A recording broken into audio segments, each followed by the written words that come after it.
Ok, buenas, bienvenidos otra vez.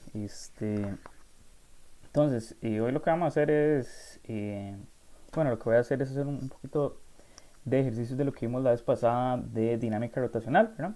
Entonces aquí hay varios tipos de ejercicios, entonces voy a hacer diferentes tipos, ¿verdad? Hay cosas como cálculos de momentos de inercia, como cálculos de aceleraciones angulares, cosas de cinemática rotacional, ¿verdad? Cosas de energía, entonces podemos hacer varias cosas, ¿verdad? Van a ver que se combina mucho con conceptos que ya hemos visto desde antes, ¿verdad? Entonces, comencemos, hagamos el primer ejemplo. Okay. Entonces podemos hacer varias cosas, estamos en rotación, estamos aquí. Entonces, por ejemplo, podemos comenzar con uno de cálculos de momentos de inercia, ¿verdad? Entonces comenzamos con uno de cálculos de momentos de inercia que está aquí.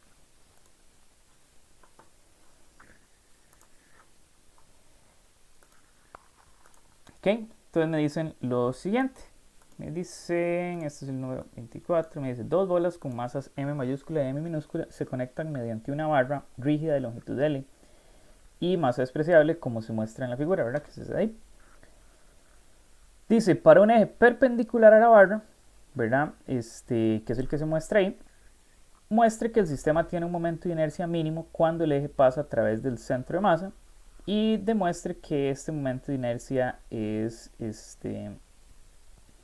y igual a mu L cuadrado, donde mu es lo que generalmente conocemos como la masa reducida, es la multiplicación de las masas dividida entre la suma de ellas.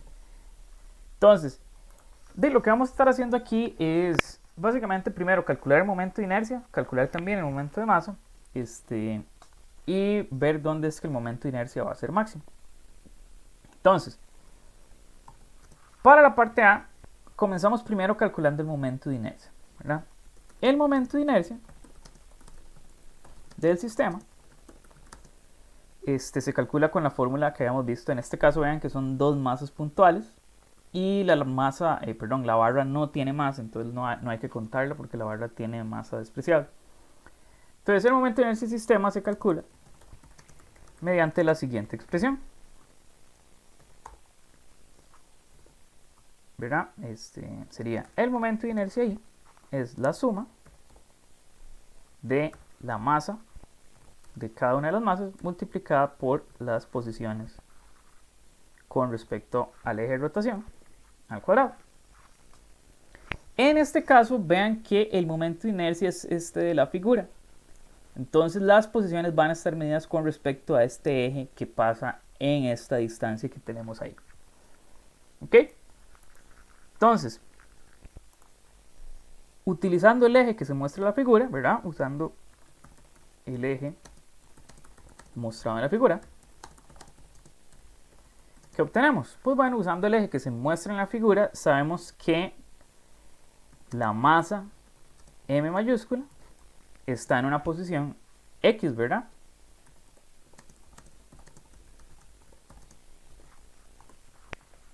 Con respecto al eje, ¿verdad? Esa es la posición X con respecto al eje. Y la masa M minúscula está en una posición L menos X, ¿verdad?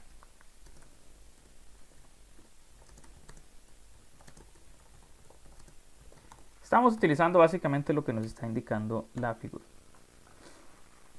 Ok. Nosotros vamos a calcular el momento de inercia en ese lugar, en el lugar que está a una distancia X de la primera masa. Ok. Entonces, aplicando esto, ¿qué vamos a obtener? Obtenemos lo siguiente, que el momento de inercia va a estar dado por la masa M mayúscula multiplicada por la distancia medida con respecto al eje al cuadrado, o sea, X al cuadrado, más la masa M minúscula, que es esta de aquí, que no se ve un poquillo como cortada ahí, pero esa es M minúscula, ¿verdad? Es esta de aquí, la que parece como una N, pero eso es una M minúscula. Creo que ese error está en el libro. Que vean que son a distancia L menos X. Entonces aquí esto estaría a L menos X al cuadrado. ¿Ok? Entonces, el momento de inercia con respecto a la posición X se encuentra justo ahí. Si quieren podemos simplificar esto en términos de x, ¿verdad? Esto sería igual a, vean que aquí me quedaría, bueno, este primer término al cuadrado. Y este segundo término sería m por l al cuadrado más m por x al cuadrado menos 2 veces la masa L por X, ¿verdad? Esto es este al cuadrado más este al cuadrado menos la resta de los dos, pero eso lo sabemos del colegio. Entonces vean que yo puedo escribir esto de la siguiente manera. M más M minúscula, todo por X al cuadrado, menos 2 veces M minúscula por L por X, más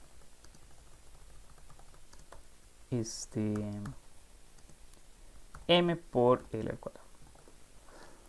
Entonces, el momento de inercia está dado por esta expresión. ¿Ok? Entonces, esa es la expresión que nosotros tenemos. Ahora, vean qué es lo que sucede. Esta expresión depende de qué. Esta expresión depende de la posición X en la cual yo estoy colocando el eje. Entonces, ¿qué quiere decir esto? Esto quiere decir que dependiendo de la posición, esto puede tener valores distintos.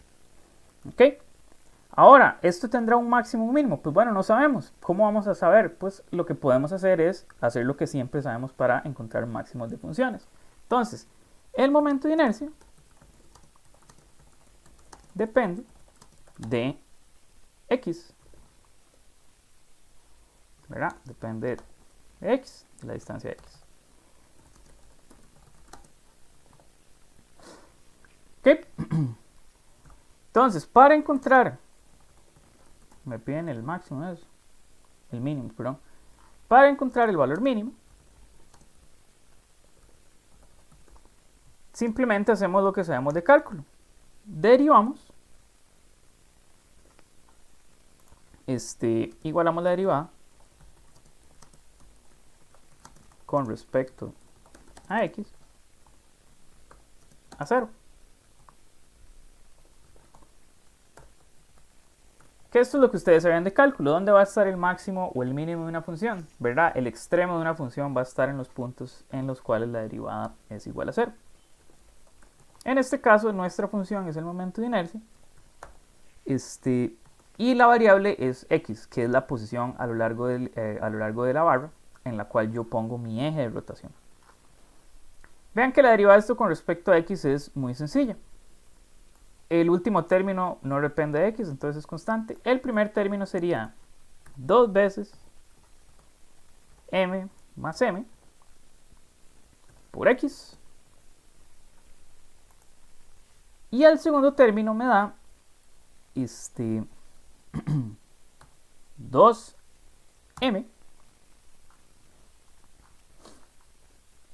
¿Ok? ¿Dónde está esto? Ajá, sí. El segundo término me da 2ml y la derivada de x es simplemente 1. Y eso tiene que ser igual a 0. Entonces, ¿para qué posición de x vamos a tener un mínimo? Pues bueno, simplemente vamos a tener una posición en la cual x cumple que esta ecuación es igual a 0. O sea, tenemos que 2m más mx tiene que ser igual a 2ml. Por lo tanto, x es igual a el siguiente valor. M más m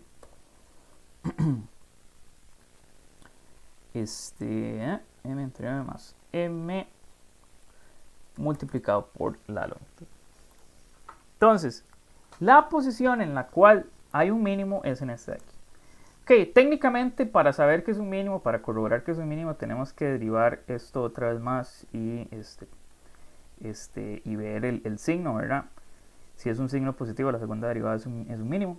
Aquí en este caso, si derivamos esto otra vez, vamos a ver que siempre es una constante, que es que es positiva, entonces va a ser en efecto un mínimo. Entonces, esta es la posición en la cual hay un mínimo. ¿Ok? Ahora, me dicen, ya sabemos que hay un mínimo en esta posición. Ahora, lo que me indican es que hay que mostrar que el mínimo es cuando el eje pasa a través del centro de masa. ¿Es X la posición del centro de masa? Pues bueno, no sabemos. Entonces, ¿qué es lo que vamos a hacer? Vamos a comparar, a calcular el centro de masa relativo a la masa más grande para calcular cuál es la posición del centro de masa. Entonces, calculamos ahora la posición del centro de masa. Utilizando un marco de referencia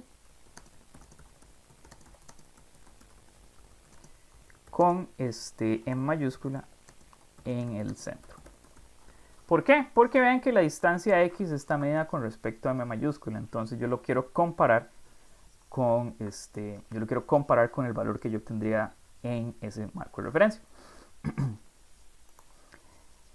En el origen, aquí es en el origen. Ok, entonces, en ese caso, voy a si quieren hacer el dibujito como para que quede más claro. Esta es M mayúscula, M minúscula sería esta de aquí. Y el marco lo estoy poniendo justo aquí, ¿verdad? Estoy poniendo el marco justo aquí.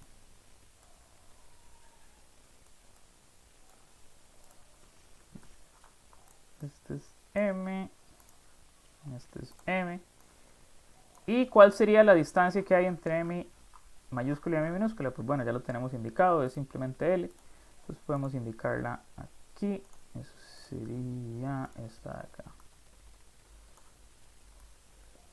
Esa distancia ahí es L. ¿Verdad? Esa sería la figura. Entonces, en este lugar, ¿cuál sería el centro de masa? Pues bueno, recuerden que el centro de masa sería igual a ¿qué? Sería igual a 1 entre la masa total, que es simplemente la suma de las dos masas, M más M minúscula, multiplicado por la suma de cada masa multiplicado por su posición relativa al marco de referencia que estamos utilizando. Entonces, para la masa M mayúscula, ¿cuál es la posición? La posición es 0, ¿verdad? Porque está justo en el origen.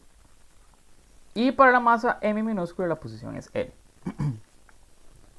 Entonces, vean que esto me da que la posición del centro de masa es simplemente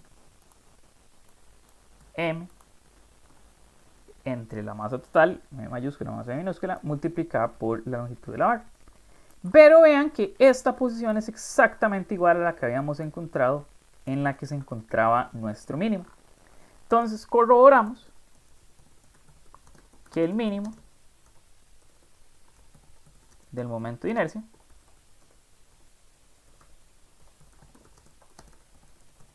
es la posición del centro de masa.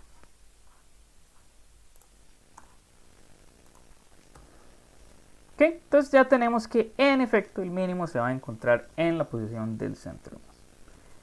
Ok, esa sería la parte A. Hagamos entonces la parte B.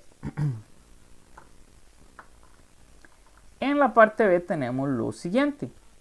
En la parte B me indican, demuestre que este momento de inercia es igual a esa cosa.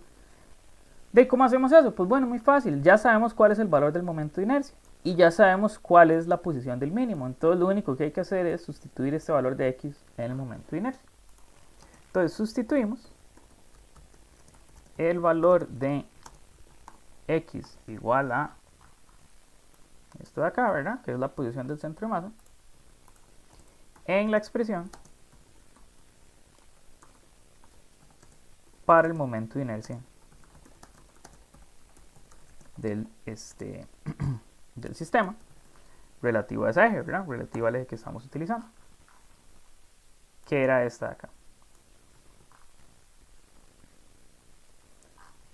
Entonces, ¿qué vamos a encontrar aquí? Tenemos que sustituir X en esa expresión. Esto va a ser un poquito tedioso, pero al final todo va a salir. Entonces, en vez de X, nosotros vamos a poner esa cosa. Y aquí ponemos esta cosa. De ahora lo que nos queda es hacer un poquito de álgebra, ¿verdad? Este es el momento de inercia. Este es el momento de inercia mínimo, ¿verdad?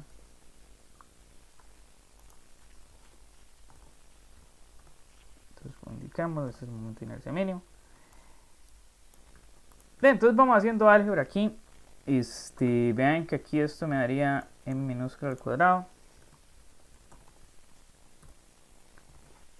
dividido entre, allá hay un m más l, pero aquí quedaría m más m, perdón.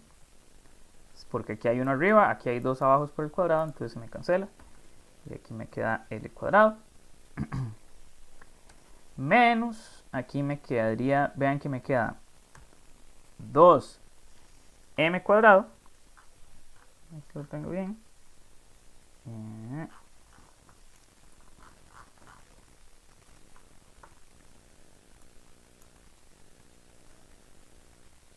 Ok, entonces sí, aquí me queda menos 2. Ok, sí, menos 2. Aquí quedaría m minúsculo al cuadrado. Otra vez m más m. Y aquí quedaría l cuadrado. ¿Verdad? Ese es el segundo término. Y el otro término me da simplemente m más l al cuadrado. Aquí vean que se cancelan ciertos cosillos. Tenemos esto de aquí. Y aquí, ¿qué tenemos? Aquí tenemos, este es 2 veces el anterior, ¿verdad? Entonces aquí tenemos menos esto. Voy a sacar cosillas a factor común, ¿verdad? Entonces lo primero que hago es voy a sacar m y l.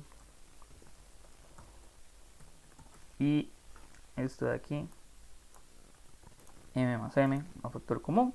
¿Y qué me queda dentro? Pues bueno, el primer término sería m más m minúsculo, ¿verdad? De manera que si yo multiplico esto por esto, me da aquí es un l cuadrado que tengo que sacar factor común. Si yo multiplico esto por esto, simplemente me da m por l. Menos el término aquí, que sería m, ¿verdad? Si yo multiplico este m por todo esto, me da este término aquí.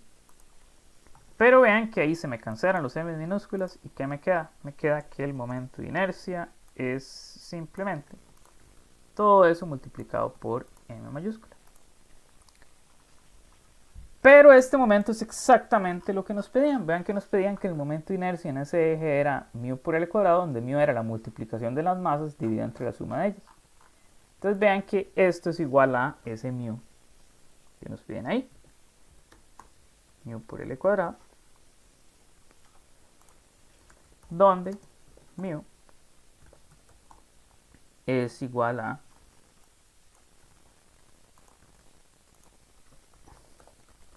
eso de ahí. Entonces vean que queda demostrado que era lo que nos estaban pidiendo. Entonces llegamos exactamente al resultado que nos pedían, ¿verdad? Que es exactamente el resultado que teníamos que encontrar. Ok. Ok, entonces el ejemplo 1. Hagamos otro más, ¿verdad? Entonces hagamos otro ejemplito. Ejemplo 2. Hagamos uno de uno que tenga un poquito de torque y un poquito de cinemática rotacional. Entonces, que es este de aquí.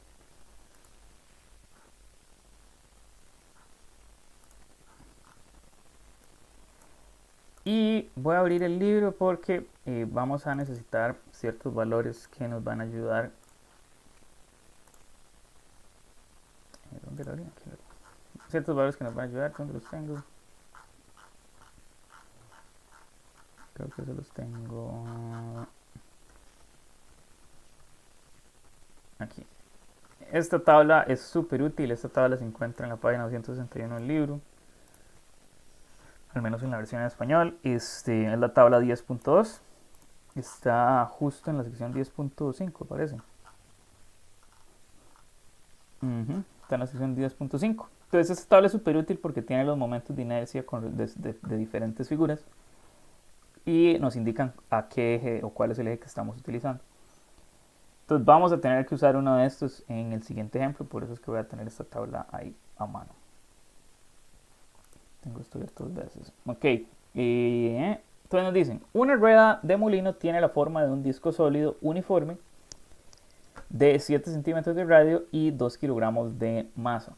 Entonces me dice, parte del reposo y acelera uniformemente bajo la acción de un momento de torsión constante de 0.6 newtons por metro que el motor ejerce sobre la rueda. Entonces me dice, ¿cuánto tarda la rueda en alcanzar su rapidez operativa final de 200 revoluciones por minuto? Y B, ¿cuántas revoluciones da mientras acelera? Entonces, lo primero que tenemos que hacer es la parte A. Entonces, en la parte A, ¿qué es lo primero que vamos a hacer? Lo primero que vamos a hacer es calcular la aceleración angular utilizando el momento de torsión que nos están dando. Entonces, primero, calculamos la aceleración angular de la rueda.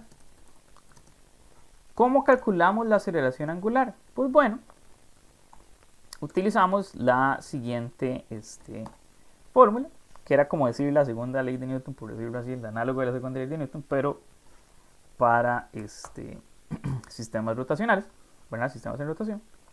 La suma de momentos de torsión externos, que en este momento ya lo tenemos, el momento de torsión neto, es igual a el momento de inercia por la aceleración angular. ¿Ok?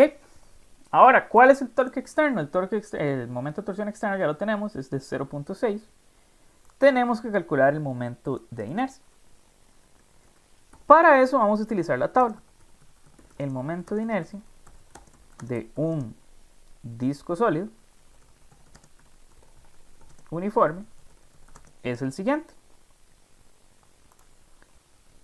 El cilindro o disco sólido va a tener un momento de inercia con respecto al centro, que es el que estamos utilizando, de 1/2 de la masa por el radio al cuadrado. Entonces vamos a utilizar este valor en nuestros cálculos, ¿verdad? Entonces, el valor que tenemos que utilizar es el siguiente. Para un disco sólido uniforme, el momento de inercia sería I igual a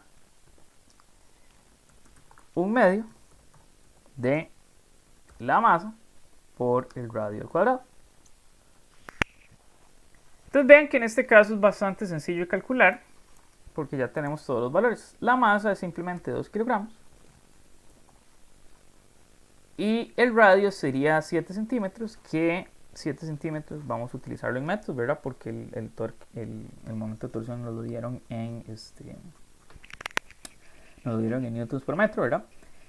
Entonces, esto es 0.07 metros, ¿verdad? El radio sería 7 centímetros, que son 0.07 metros, ¿verdad? 7 entre 100 es 0.07, voy a verificar eso. Ok, 0.07 metros.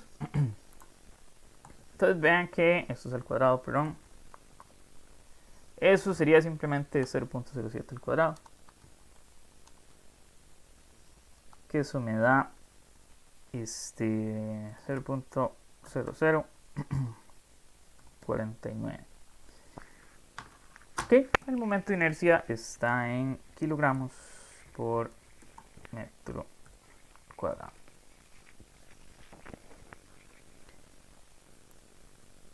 Ok.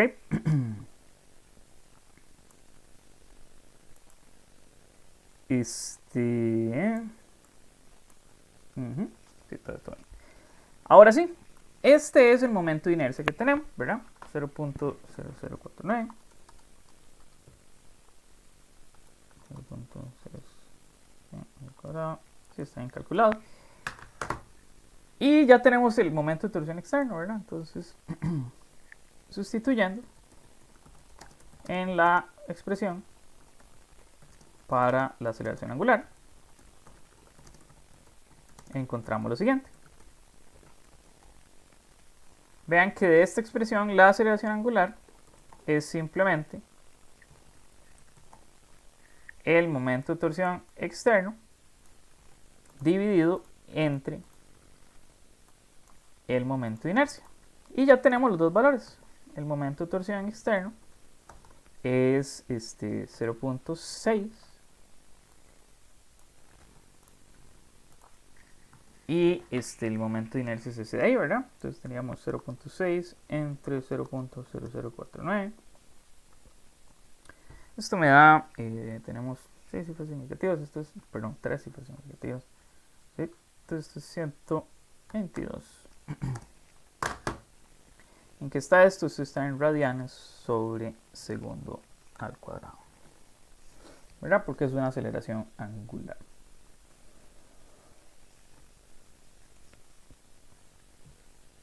¿Ok?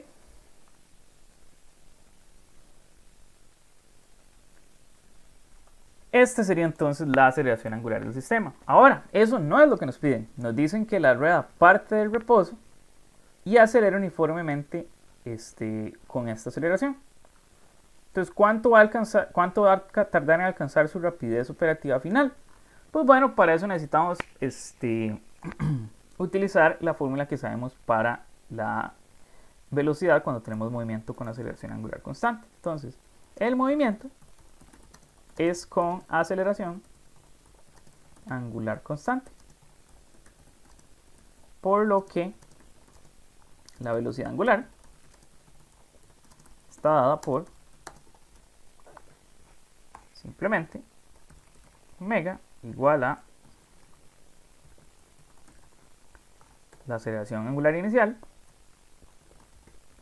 más la aceleración angular por el tiempo, ¿verdad? Esta es la velocidad angular inicial más la aceleración angular por el tiempo. Ahora, como parte del reposo, tenemos que la velocidad angular inicial es simplemente 0, ¿verdad? Y la final, que es la que andamos buscando, es de 200 revoluciones por minuto. Eso no está en radianes por segundo, ¿verdad? Y tenemos que convertir la rapidez final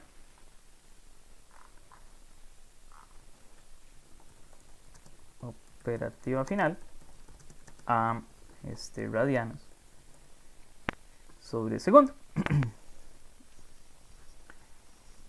Entonces, ¿qué es lo que vamos a tener? Pues bueno, primero vamos a tener que hacer la siguiente conversión. Y 200 revoluciones por minuto. Primero lo pasamos a segundos, ¿verdad? Entonces, 200 revoluciones por minuto. Eso es igual a... Mira, esto debería ir en texto. Vamos a ver si se ve bien en texto. No se ve bien en texto. Que 200 revoluciones por minuto, vean que eso sería igual a, convertimos 1 minuto 60.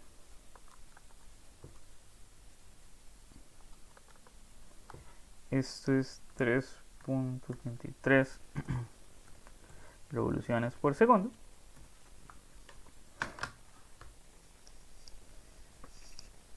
Ajá. Y esto lo que me está dando es una frecuencia operativa. Entonces lo que voy a hacer ahora es relacionar la frecuencia con esta frecuencia operativa que tenemos ahí con la rapidez angular. Entonces tendríamos que omega final sería igual a una revolución es igual a 2pi radianes, ¿verdad? Entonces 3.33 por 2pi. Y ahora sí, esto va a estar en radianes sobre segundos. Entonces esto me da una rapidez de 3.33 por 2 por pi. Entonces esto me da una rapidez angular de 20.9 radianes sobre segundo. Entonces recuerden, una revolución es una vuelta y una vuelta son 360 grados, o sea, son 2pi radianes. Entonces, si ustedes tienen revoluciones por minuto o revoluciones por segundo, ustedes lo que hacen es multiplicarlo por 2pi para encontrarlo en radianes por lo que tengan. En este caso, primero pasé de los minutos a segundos, ¿verdad? Y después lo convertí a radianes sobre segundo. ¿Ok? Y ahora sí, vean que insertando en la fórmula podemos despejar el tiempo. Entonces, utilizando la expresión para la velocidad angular. Con respecto, encontramos lo siguiente.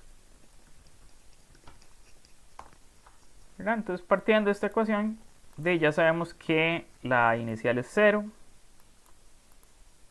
Y vean que el tiempo sería nada más hacer la siguiente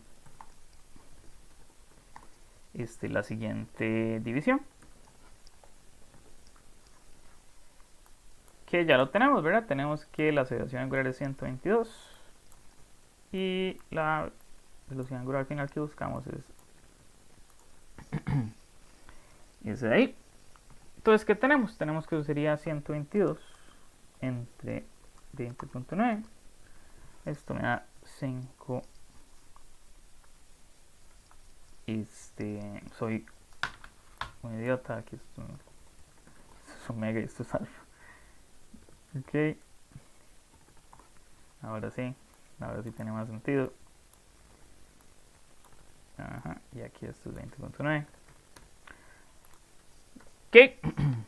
Entonces, dividí mal. Que toanes. Entonces, sí, el tiempo es la velocidad angular entre la aceleración. Es al revés. Entonces sería 20.9 entre 122.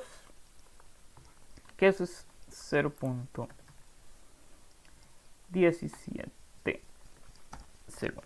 Entonces, en 0.17 segundos, bajo este momento de torsión, alcanzaría su rapidez angular o su rapidez operativa. Que esa es la parte A.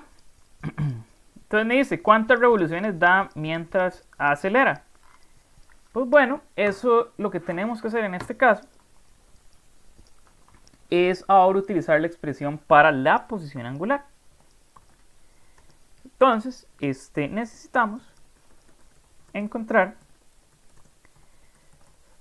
el ángulo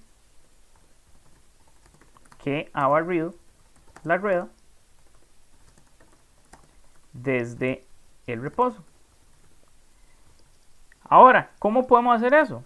Utilizamos la expresión para aceleración constante. Entonces, como la aceleración angular es constante, entonces tenemos que el ángulo está dado simplemente por el ángulo inicial más la velocidad angular inicial por el tiempo más un medio de la aceleración angular por el tiempo al cuadrado. Vamos a utilizar, o vamos a decir que partimos de ángulo cero, ¿verdad? Entonces voy a suponer que el inicio se da en un ángulo cero, obviamente. Igual queremos ver el desplazamiento relativo a este ángulo. Y ya sabemos que la aceleración angular es, que la velocidad angular inicial es cero. Entonces esto lo cancelamos, esto también lo cancelamos. ¿Y qué tenemos? Tenemos lo siguiente. Queremos saber entonces cuánto o cuál es el ángulo que se ha desplazado en ese tiempo. Entonces, en el tiempo de 0.17, el ángulo sería entonces el siguiente. Sería un medio de la aceleración angular, que es 122,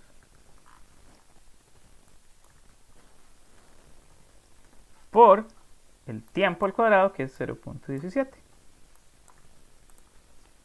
¿Cuánto me da eso? Esto es 122 por 0.17 al cuadrado entre 2. Esto me da 1.76 radianes. Que vean que eso es menor que 2pi, entonces no ha recorrido ni siquiera una vuelta entera. Si lo comparamos, lo podemos comparar con 2pi, ¿verdad? Una vuelta es igual a 2pi radianes.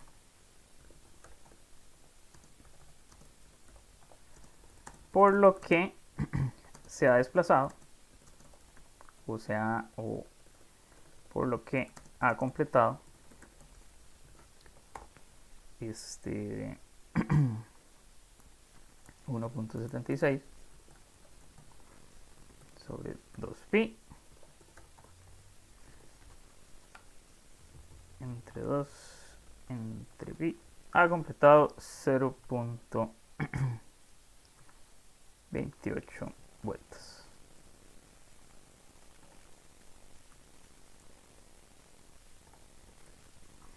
Ok, entonces ha completado 0.28 de una vuelta.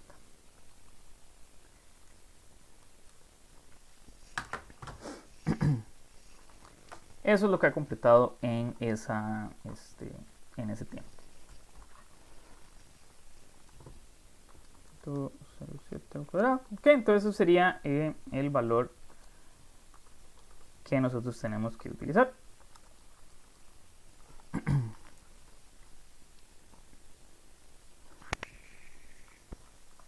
Ahora sí, entonces vean que aquí va un poquito de tanto dinámica como de cinemática,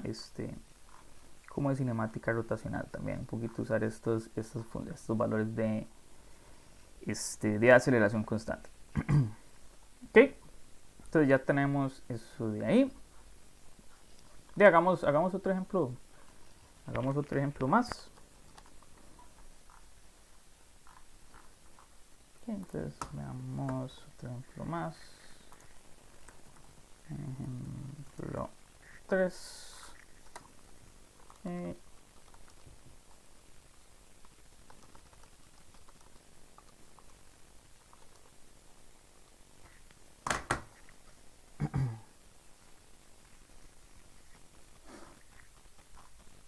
Entonces, en este caso necesitamos, o vamos a ver cuál otro hacemos. Entonces ya tenía, hagamos que va a tener expresiones o va a necesitar expresiones energéticas.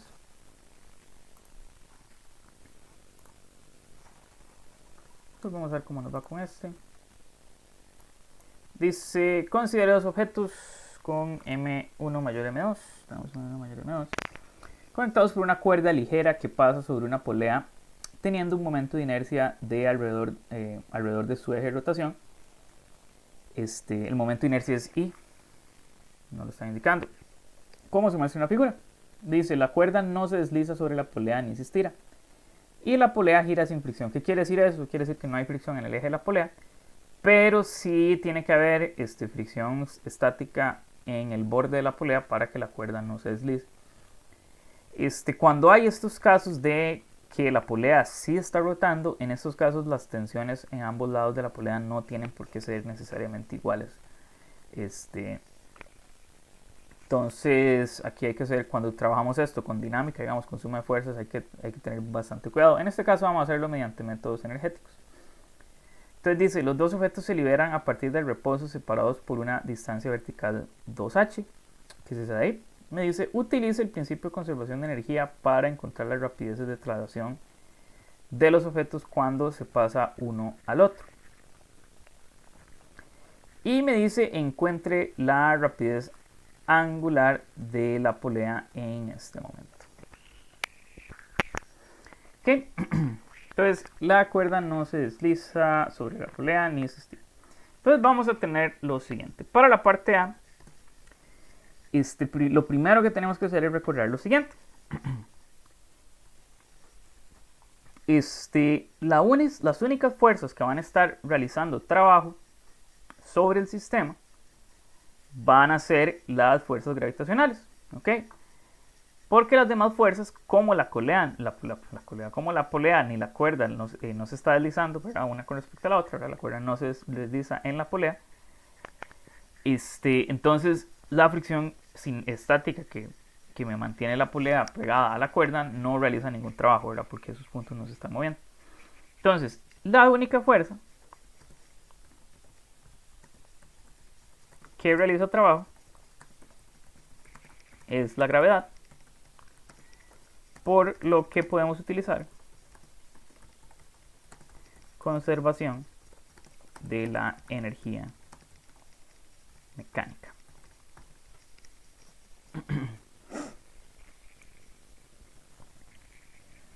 Ok. Entonces vamos a tener que pensar en dos puntos distintos. ¿Y cuál es el cuidado que hay que tener? Lo que tenemos que realizar, o lo que tenemos que tener mucho cuidado, vamos a tener energía en el punto inicial igual a la energía mecánica en el punto final. Lo que tenemos que tener mucho cuidado es que la energía mecánica ahora me va a contar la energía de rotación de la polea. Entonces hay que tomar en cuenta la energía de rotación de la polea, no solo la traslación de las dos masas. Entonces vamos a tener lo siguiente. Voy a dibujar los dos puntos. El punto inicial.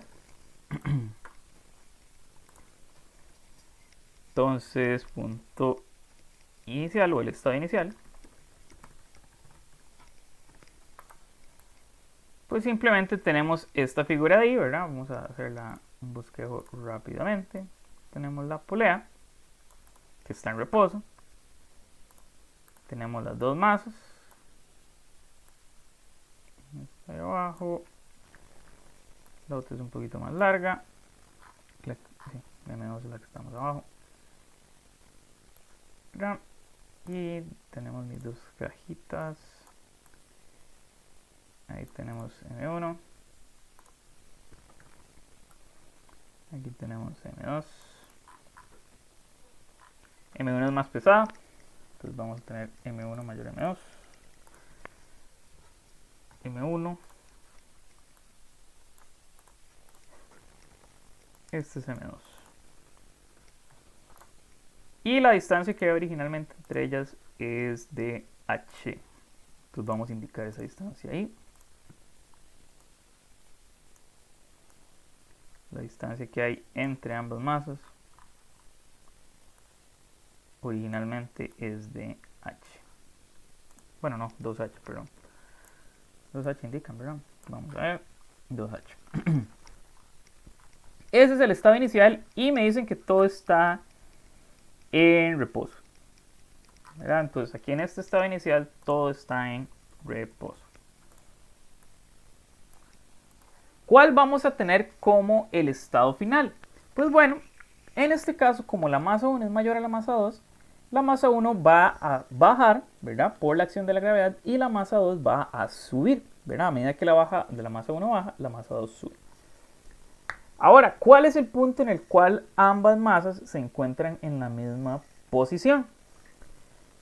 Pues bueno, vean que como la cuerda no se estira, si la masa 1 baja una distancia de 1 centímetro, la masa 2 tiene que subir una distancia de 1 centímetro. Entonces, ¿en qué momento se van a encontrar a la misma altura h? ¿Verdad? Cuando pasa uno a la par del otro, es cuando están a la misma altura. Si la masa M1 baja una distancia h, la masa M2 va a subir una distancia h. Entonces, justo en ese momento, la masa M1 bajó h, la otra subió h, y las dos se encuentran a exactamente la misma distancia vertical, sí, la misma distancia vertical. ¿Ok? Entonces, el estado final va a ser cuando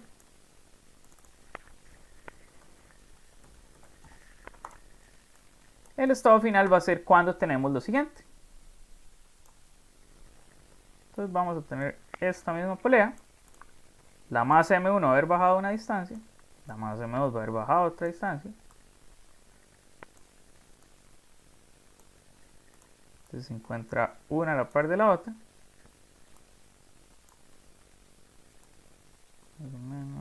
Ahí está. Interesante.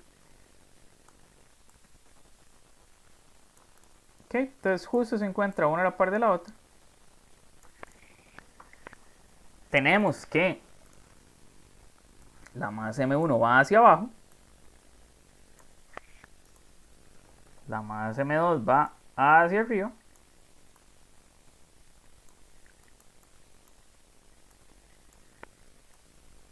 Y la masa y la polea va a estar rotando. La polea más bien se encuentra en rotación. ¿Cómo se va a encontrar rotando? ¿En qué dirección? Vean que se va a encontrar rotando en la siguiente dirección.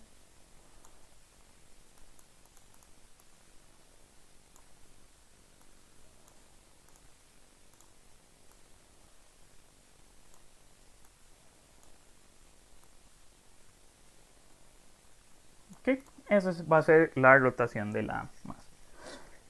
Ahora, con respecto a la posición original, ¿dónde es que se van a encontrar? Entonces, se van a encontrar justo ahí a la mitad. Está casi igual. ¿Verdad? Vamos a poner esto un poquito más abajo. Ahora sí.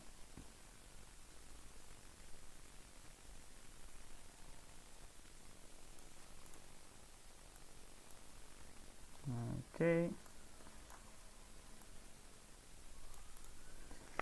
Menos ahí. Entonces, vamos a tener que, de nuevo, como la polea no se estira, esta viaja con velocidad v hacia abajo. La otra masa va a tener la misma velocidad también hacia arriba, ¿verdad?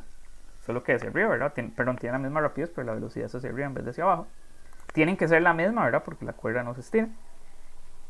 La altura de las masas, relativo a donde estaba originalmente, va a ser h, ¿verdad? Entonces, si yo utilizo mi punto de referencia como el punto que había inicialmente, ¿verdad?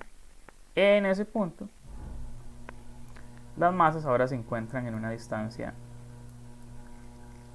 h, ¿verdad? Entonces tenemos esto aquí, utilizamos eso como nuestro punto de referencia. Ok, entonces aquí tendríamos una distancia h.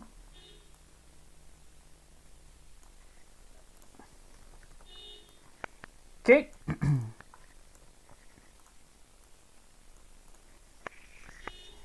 Y la polea va a estar rotando con una velocidad angular omega.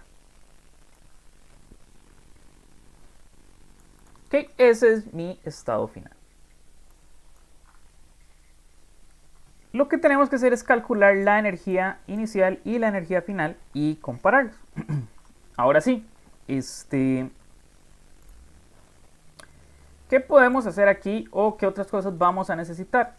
Pues bueno, vamos a necesitar relacionar esta omega con las velocidades. Entonces, antes de eso, primero hagamos entonces las ecuaciones de conservación de la energía. Entonces, en el estado inicial tenemos la energía cinética inicial más la energía potencial inicial. ¿Ok? Y aquí tenemos lo mismo para el final. Entonces, vamos paso a paso. Como todo está en reposo, la energía cinética inicial es cero, nada se está moviendo. Entonces, como nada se está moviendo, la energía cinética inicial va a ser nula. Entonces, ¿cómo se parte del reposo? Tenemos que la energía cinética inicial es igual a cero. Y simplemente vamos a ir sustituyendo las fórmulas que sabemos para cada expresión. La energía cinética inicial es cero, la quitamos. ¿Cuál es la energía potencial gravitacional inicial? Tenemos la masa 1 por la gravedad por la altura, que es 2h, ¿verdad? mg1 por y sería mm por g por 2h. Esa es la primera. Después tendríamos la masa 2,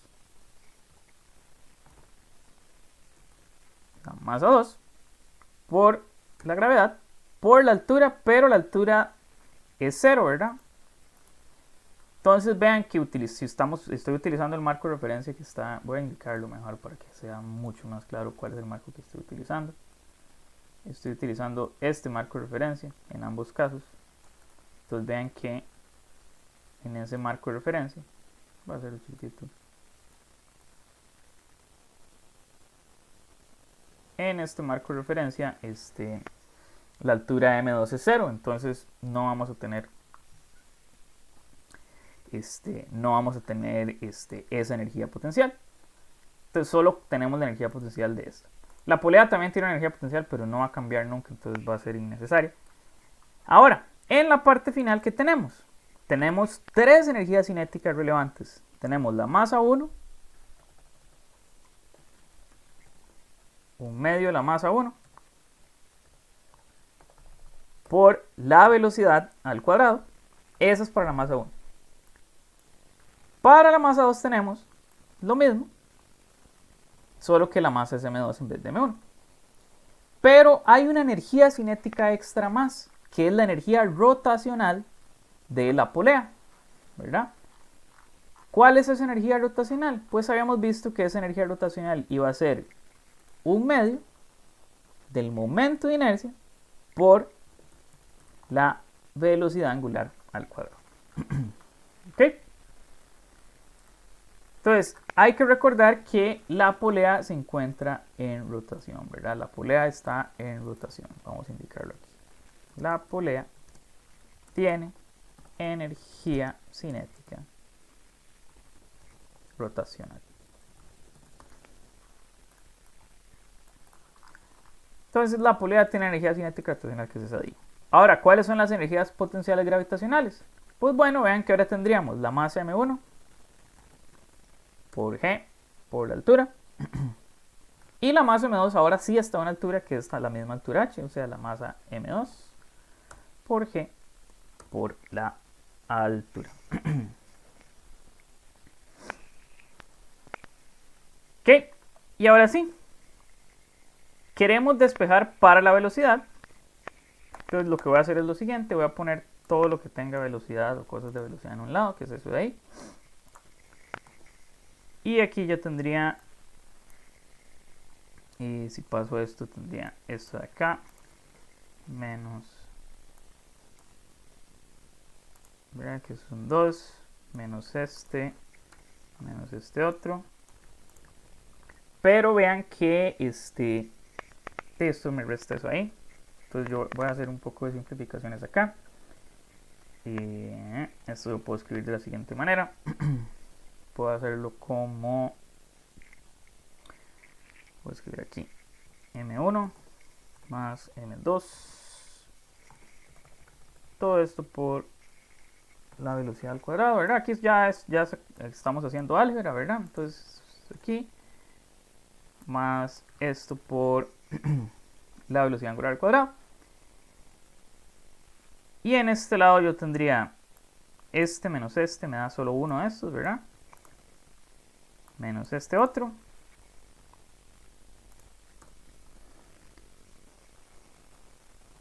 Perdón, esto es la de 2. No le puse el 2, ahora sí. Este es el 2. Perdón, aquí este es M2, ¿verdad? Es la de M2. Había copiado la misma. Donde aquí puedo sacar este factor común, entonces lo voy a hacer. Eso está ahí. Esto es M2 otra vez, que me digo. Y aquí hay un 2 que estaba dividiendo acá, que mandé a multiplicar, ¿verdad? Entonces vean que aquí este se restó con este y me quedó solo uno, que es este M1, menos M2, que es este. Todo tiene GH de factor común. Y este medio que ve ahí lo mandé a otro lado. Ahora, ¿qué observamos? O notamos que necesitamos expresar omega en términos de la velocidad v. ¿Cómo vamos a hacer eso? Pues bueno, utilizamos la condición que nos dicen. Nos dicen que la cuerda no se desliza sobre la polea, ¿verdad? Entonces, ¿qué quiere decir eso? Si la cuerda no se desliza sobre la polea, esta polea va a estar rodando sin deslizarse, ¿ok? Relativo a la cuerda. Entonces vamos a poder utilizar la condición de rodadura, ¿ok? Entonces, como la cuerda no se desliza con respecto a la polea,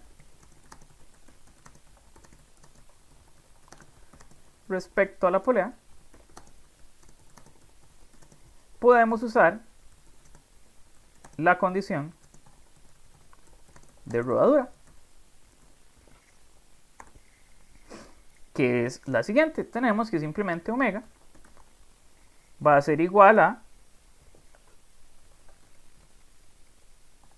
la velocidad entre el radio de la polea. Visto de otra manera, vean que cinemáticamente lo que quiere decir eso es que si esto bajó una distancia, la polea se tuvo que haber desplazado, la longitud de arco de la polea tuvo que haberse desplazado la misma distancia, tuvo que haber barrido la misma longitud de arco. Entonces, si eso bajó h, la longitud de arco que se movió la polea tuvo que haber sido h, ¿verdad? En su radio exterior. ¿Ok? Entonces vean que ahora ya podemos sustituir esto ahí, ¿verdad? Y obtenemos lo siguiente. Entonces, sustituyendo.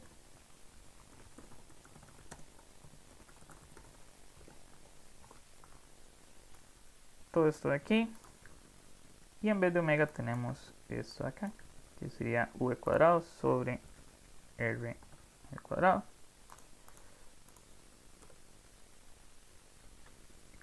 A ver si.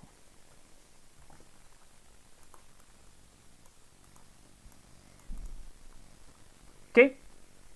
Entonces vean que puedo seguir haciendo más despejes. Esto sería, entonces finalmente esto me da esto más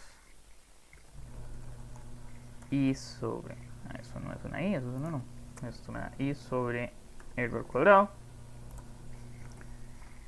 igual a esto de acá. Entonces vean que podemos despejar para la velocidad. Finalmente la velocidad sería todo esto de acá dividido entre todo este chancro de aquí. Entonces vean que la velocidad me da finalmente lo siguiente. La raíz de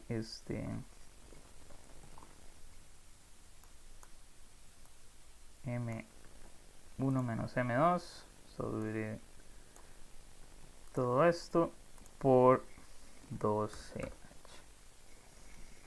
Eso está dentro de la raíz 12h. Esa es la velocidad que van a alcanzar las masas cuando pasa una a la par de la otra. ¿Okay? La rapidez de traslación cuando pasa uno a la par de la otra es esa ahí. Vean que si ustedes resolvieran este problema sin tomar en cuenta la rotación de la polea, o si por ejemplo si tuviéramos una polea ideal que no rota, que más bien no tiene un momento de inercia igual a 0, si el momento de inercia fuera igual a 0, esto se reduce al resultado que uno obtiene cuando utiliza la máquina Atwood comúnmente que uno estudia en dinámica. ¿Okay? Entonces, este es el resultado para la velocidad de traslación que van a tener las masas. Obviamente una va a ir para abajo, otra va a ir para arriba. Ahora sí, me dicen cuál es la rapidez angular de la polea en este instante. Pues bueno, la rapidez angular de la polea es la siguiente. La parte B ya es muy sencilla. Ya sabemos la rapidez, simplemente utilizamos la condición de rodadura. Entonces, utilizando la condición de rodadura en el instante indicado, ¿qué obtenemos? Pues bueno, vamos a tener que esto está ahí, omega, que es la rapidez angular, es v por r. Pero vean que lo único que tenemos que hacer entonces es sustituir eso de ahí. 1 entre r multiplicado por la velocidad que ya acabábamos de encontrar. ¿Qué pasa si las dos masas son iguales? Vean que aquí en este caso la condición es que la masa m1 es mayor a m2, ¿verdad? Que obviamente se tiene que cumplir, si no está para que la raíz me dé una raíz real. ¿Qué pasa si las dos masas son iguales? Si las dos masas son iguales, esto simplemente se cancela y nada se mueve. Si estaba en reposo, sigue estando en reposo. ¿Y qué pasa si más bien m2 es más grande? Y en ese caso el análisis hubiera sido al revés, ¿verdad? Hubiera tenido que hacer el análisis al revés y más bien hubiera llegado a la misma fórmula, pero con m2 menos m1. Ok, y este es entonces el resultado final para la velocidad angular de la polea, o la rapidez de rotación de la rapidez angular de rotación de la polea en ese instante. Ok, entonces vean que aquí más bien hicimos o aplicamos los métodos energéticos a la polea, no la parte dinámica. Este problema también se puede resolver mediante problemas dinámicos, haciendo los momentos de torsión y haciendo la suma de fuerzas sobre las masas y así. Y se puede llegar al mismo resultado, pero es muchísimo más tedioso y muchísimo más largo y más tedioso. Entonces, hoy lo voy a dejar acá, ¿verdad? Y el lunes, que es cuando en teoría nos veríamos ya sincrónicamente, ¿verdad? Recuerden que esto es una grabación, en realidad no le estoy hablando a nadie en este momento en vivo. Cuando nos veamos sincrónicamente, que es el lunes, voy a hacer un repaso como un poquito de más cosas que hemos estado viendo, ¿verdad? Entonces vean que igual en este tema se aplica un poco de todo. En estos ejercicios aplicamos cosillas de centros de masa, aplicamos cosillas de energías, ¿verdad? Entonces aplicamos un poquito de todo, ¿verdad? De todos los temas. Entonces el lunes probablemente haga un repaso y me voy a concentrar en ciertos cálculos también de dinámica rotacional, que también es bueno como verlos, ¿verdad? Entonces sí, eso sería esta clase, ¿verdad? Eso sería el material de hoy. Y nos veríamos el lunes.